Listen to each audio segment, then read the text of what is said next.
SKN ഇന്നലെ രാവിലെ 11 മണിയോടുകൂടിയാണ് Thiruvananthapuram Poojappura central ജയിലിലെ ശുചിമുറിക്കുള്ളിൽ വെച്ച് അഫാൻ ആത്മഹത്യയ്ക്ക് ശ്രമിച്ചത്. അതീവ ഗുരുതരമായ സാഹചര്യത്തിൽ അഫാന്റെ ആരോഗ്യനില ഉണ്ട് എന്നുള്ളതാണ് നിലവിൽ ഇപ്പോൾ ഡോക്ടേഴ്സ് നമ്മളെ അറിയിച്ചിരിക്കുന്ന വിവരം. അഫാന്റെ തലച്ചോറിലും ഹൃദയത്തിലും ക്ഷതമേറ്റിട്ടുണ്ട്. മാത്രവുമല്ല, ഈ അവിടെ ഉണക്കാനിട്ടിരുന്ന ഒരു മുണ്ടുപയോഗിച്ചായിരുന്നു തൂങ്ങി മരിക്കാനുള്ള ശ്രമം. അങ്ങനെ നമസ്കാരം.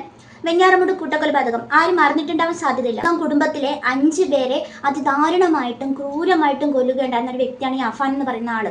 അതിനുശേഷം പൂജപ്പുര സെൻട്രൽ ജയിലിലേക്കാണ് ആളെ കൊണ്ടുപോയിട്ടുണ്ടായിരുന്നത്. അപ്പോൾ അവിടെ വെച്ച് കുറേ തവണ ആള് ആത്മഹത്യക്ക് ശ്രമിച്ചിട്ടുണ്ടായിരുന്നു. അത് മാത്രമല്ല, ഈ കൊന്നിട്ട് വന്ന സമയത്തും എലിവശം കഴിച്ചിട്ടൊക്കെയാണ് വന്നിട്ടുണ്ടായിരുന്നത്. ഈ അഫാൻ ഇട്ടേക്കുന്നത് UTV ബ്ലോക്കാണ്. UTV ബ്ലോക്ക് എന്ന് പറഞ്ഞാൽ ഈ ക്രൂരമായിട്ട് കൊല്ലുന്ന കൊലപാതകികളെയും അല്ലാത്ത കുറേ ആൾക്കാരെയൊക്കെ ചേർത്ത് ഇടുന്നൊരു ബ്ലോക്കാണ് UTV ബ്ലോക്ക്. കാരണം ഇവരെ നിരീക്ഷിക്കണം. എപ്പോഴും ഇങ്ങനെയുള്ള ആത്മഹത്യാ പ്രവണതയൊക്കെ ഉള്ള ഒരു വ്യക്തികളൊക്കെയൊക്കെ നിരീക്ഷണം ആവശ്യമാണ്. അതുകൊണ്ട് ഈ ഒരു റൂമിലാണ്. അപ്പോൾ ഇവരെ സിനിമ കാണിക്കാൻ എന്തോ സംഭവമാണ് ഇവർ കൊണ്ടുപോയിട്ടുണ്ടായിരുന്നത്. അപ്പോൾ കൊണ്ടുപോയ സമയത്ത് ഈ അഫാൻ ശുചിമുറിയിലേക്ക് പോകുന്ന സമയത്ത് പുറത്തു കിടന്നൊരു മുണ്ടെടുക്കേണ്ടായി. മുണ്ടെടുത്തിട്ട് നേരെ ശുചിമുറിയിലേക്ക് പോയിട്ടുണ്ടായിരുന്നു. അത് കഴിഞ്ഞിട്ട് ഈ വാർഡനൊന്നും കണ്ടിട്ടില്ലായിരുന്നു ഈ മുണ്ടെടുത്തുകൊണ്ട് പോകുന്ന സംഭവം.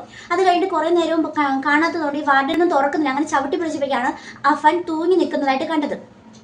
അപ്പോൾ തന്നെ ഒരു 11 കൂടി ട്രിവാൻഡ്രത്തെ ഈ മെഡിക്കൽ കോളേജിലേക്ക് കൊണ്ടുപോയി, കാഷ്വാലിറ്റി കൊണ്ടുപോയപ്പോൾ അവിടെ നിൽക്കാൻ പറ്റത്തില്ല.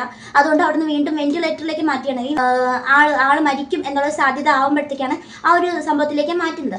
അപ്പം ആളിപ്പം ഗുരുതരാവസ്ഥയിൽ കിടക്കുകയാണ്. അഫാന്റെ തലച്ചോറിലുള്ള രക്തയോട്ടം നിലച്ചിരിക്കുകയാണ്. ആ ഒരു സാഹചര്യത്തിലാണ് ഇപ്പോൾ ഡെത്ത് സംഭവിക്കും എന്നുള്ള രീതിയിൽ എത്തിയിരിക്കുന്നത്. അങ്ങനെ സംഭവിക്കുന്നുണ്ടെങ്കിൽ സംഭവിക്കട്ടെ എന്ന് തന്നെ പറയാം. കാരണം ഇവനെയൊക്കെ കൊണ്ട് രക്ഷിച്ചെടുത്തിട്ട് എന്ത് ചെയ്യാനാണ്? വിധി വർഷങ്ങൾ കഴിഞ്ഞാൽ മാത്രമേ ഇവർക്കുള്ള വിധികളൊക്കെ വരത്തുള്ളൂ. ഇങ്ങനെ അങ്ങ് പോകുന്നുണ്ടെങ്കിൽ അങ്ങ് പോകട്ടെ. സ്വന്തം കുടുംബത്തിലെ 5 പേര്, അതായത് ഒന്ന് നമ്മുടെ ആ ഒരു കുട്ടി, ഇവനെ ആത്മാർത്ഥമായിട്ട് സ്നേഹിച്ച ആ ഒരു പെൺകുട്ടിയാണ്. ആ ഒരു കുട്ടിയെ കൂടെ ചേർത്ത് 5 പേരെയാണ് കൊന്നിരിക്കുന്നത്. സ്വന്തം സഹോദരനെ പോലും മാനിക്കാണ്ട് ഒരു ദയാദാക്ഷിണ്യം ഇല്ലാണ്ടാണ് ആൾ കൊന്നിരിക്കുന്നത്. സ്വയമേ പോകുന്നവരാണെങ്കിൽ അങ്ങ് പോട്ടെ, വെറുതെ എന്തിനാണ് ഇങ്ങനെ തടഞ്ഞു നിർത്തുന്നത്? സർക്കാർ ഇങ്ങനെ പൈസയും കൊടുത്ത് പൊറോട്ടയും ബീഫും ഒക്കെ അടിച്ച് കയറ്റി എന്തിനാണ് ഇങ്ങനെ കൊണ്ട് നടക്കുന്നത്? അതുകൊണ്ട് എനിക്ക് ആണെങ്കിൽ സ്വാഭാവികമായിട്ട് എനിക്കിതിൽ സന്തോഷമേ ഉള്ളൂ. കാരണം വെച്ചാൽ ഇത്രയും കുറഞ്ഞു പോയെന്നാണ് ചിന്തിക്കുന്നത്. ഇവൻ നരകിച്ച് ചാകണം, എന്നാൽ മാത്രമേ ഇവൻ ആ ഒരു വേദന അറിയാൻ പറ്റൂ. ഇതിപ്പോൾ ഒന്നും അറിയാണ്ടല്ലേ പോകുന്നത്.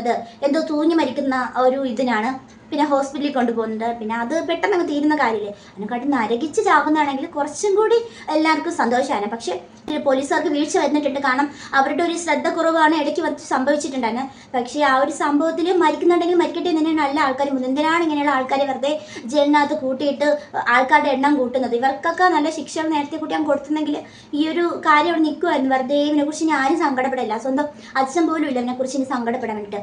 അപ്പോൾ അങ്ങനെ പോകുന്നുണ്ടെങ്കിൽ പോട്ടെ, എന്തായാലും അങ്ങനെയുള്ളൊരു വാർത്ത വരട്ടെ. കാരണം ഒരു കുറ്റവാളികളെ നമ്മളിങ്ങനെ പറഞ്ഞിട്ടുണ്ടായിരിക്കില്ല. പക്ഷേ ഇത്രയും അതിദാരുണമായിട്ട് 5 പേരെ കൊലപ്പെടുത്തിയ ഒരു വ്യക്തി എന്നുള്ള നിലയ്ക്ക് ഇവരൊക്കെ അങ്ങ് പോകുന്നതായിരിക്കും നല്ലത്. വെറുതെ എന്തിനാണ് ഇങ്ങനെ കൊണ്ടു നടക്കുന്നത്?